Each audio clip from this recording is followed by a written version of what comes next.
That's Nick. And that's Joseph. And today we're here to talk about Shadow in the Cloud, which premiered in the Midnight Madness section of the 2020 Toronto International Film Festival. It's the second narrative feature directed by Roseanne Liang and stars Chloë Grace Moretz. It was picked up for distribution by Vertical Entertainment and Hulu. Do we know when it will be released? Not yet, no. Okay. So we watched this film a while ago. Mm-hmm. And we don't know when this will be posted. Yep. So who knows how this will go. Anyway, let's say what I remember from the movie. So it's about, it's set during World War II. It's set at Auckland Air Force Base, 1943. 1943.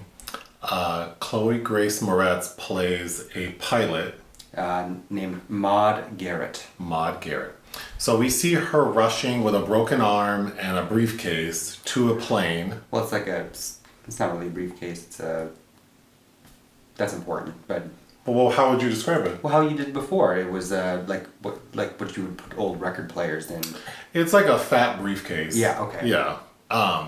So she's running towards the plane to get on, and she has like orders from her superior that she needs to take whatever's in this case, which is super confidential, highly classified, to wherever this plane is going. And she has to be on this flight.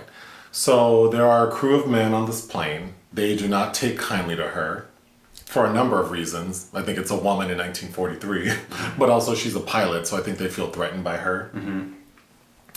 But they let her on. She is a little difficult. Kind of. She has good reason for it. She has good reason to be. Come to find. Yes. So they throw her ass under the plane. In the turret. How do you spell that? I think it's Turrett. It's like the little bubble underneath these old-timey fighter planes where like there was like artillery. Mm-hmm. Right. So they put her down there, but she leaves her case up with the crew. With a man named Quaid, the one friendly crew member. The one friendly crew member who's important. Mm-hmm. So as they're flying, she notices a like fighter plane in the distance. Mm-hmm. So she says, there's a Japanese fighter plane out here. They don't believe her. In combination with her seeing a creature, mm-hmm. like out on the wing of this plane. Mm-hmm. So she tries to mention it at first, but she feels like they'll think she's crazy.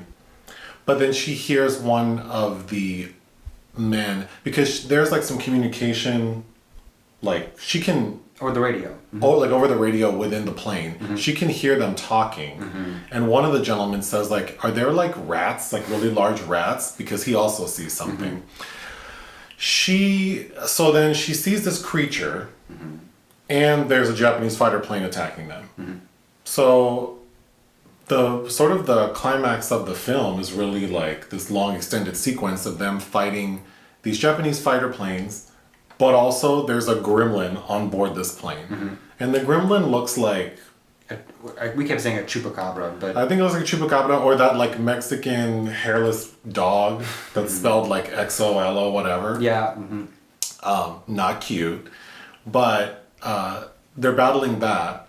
So a few of the crew members get taken out. There's some really interesting scenes and shots within this long extended sequence, but the plane ends up crashing. Mm-hmm.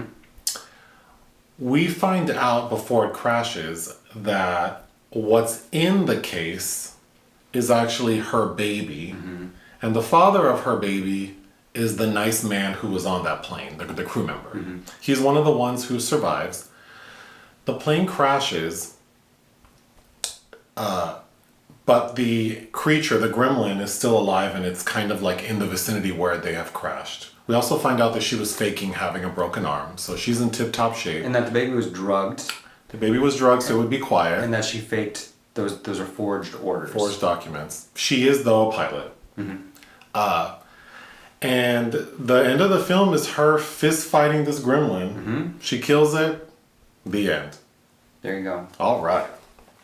What would you like to say? You like this movie more than I did. I think I can appreciate it. There are things I liked and things that I thought were a problem because they don't work well. They weren't orchestrated enough to make this kind of the pulpy weirdness that it needs to be, and ends up being just kind of distracting and off-putting sometimes. The look of it's cool. It does look graphic. Yes. But it takes itself pretty seriously up until we see the gremlin. Right, which is actually introduced as kind of a part of aviation lore in a cartoon that opens the film. The film opens with a cartoon, and we are introduced to the idea of a gremlin, which I didn't know was a thing. But. Right. But in Chloë Grace Moretz doesn't bother me.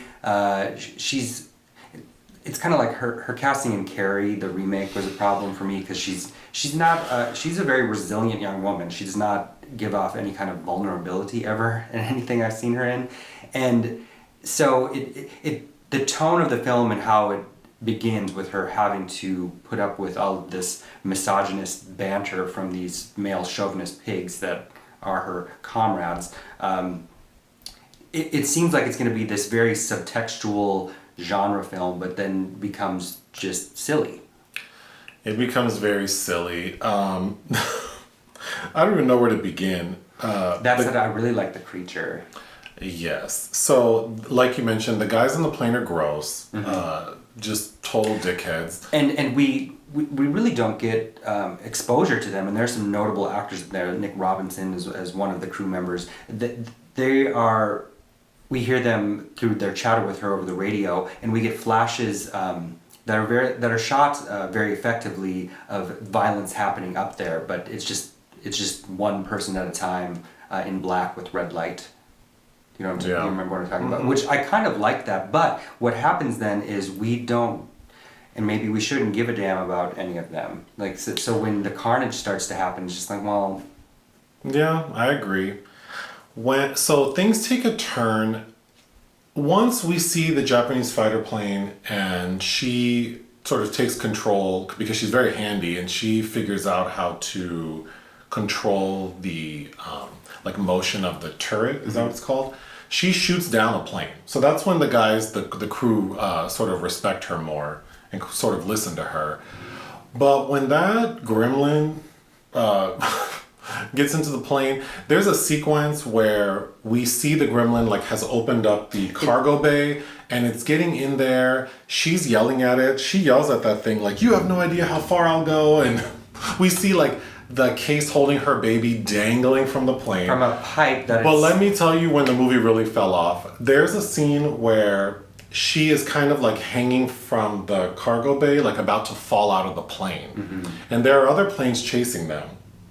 So she falls out of this plane, and the plane that's chasing them below her, there's an explosion. And the explosion propels Chloe's character, who has fallen out of the plane, to bounce back into the plane. Yeah. And I just thought, okay, clearly this movie is is just ridiculous. And I like that. But I think the tone is not sustained. It's not scathing enough. It's not funny enough. Well, her also having to crawl out of the turret to grab what we come to find as the baby in that package while the plane's in flight. Just scaling a plane. That being said, there are a lot of WTF moments that did make it fun to watch with other people. Yeah. I did like the music. Oh, the score is excellent. Yeah. I'm probably butchering her name, but Maude Bridgman Cooper was responsible for the score. And she did another... is it a New Zealand film called Housebound in 2014? She did the score for that, was pretty good. Yeah, it's very a 1980s electro synth kind of thing. It's not period. What's the word I'm looking for? Anyway, anachronistic. The creature, we do see a lot of the creature, and I think it looks pretty cool. It does. Like the effects are well done. It's almost like I would like to know more about that creature. Yeah. Because this movie's 80-some minutes, 86 minutes. It's doing a lot. It's doing a lot.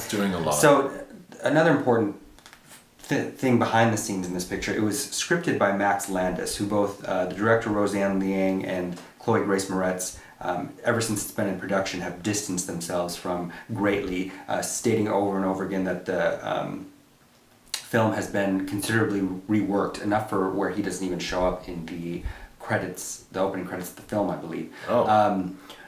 Due to all of the allegations of sexual assault that have been lobbied against him.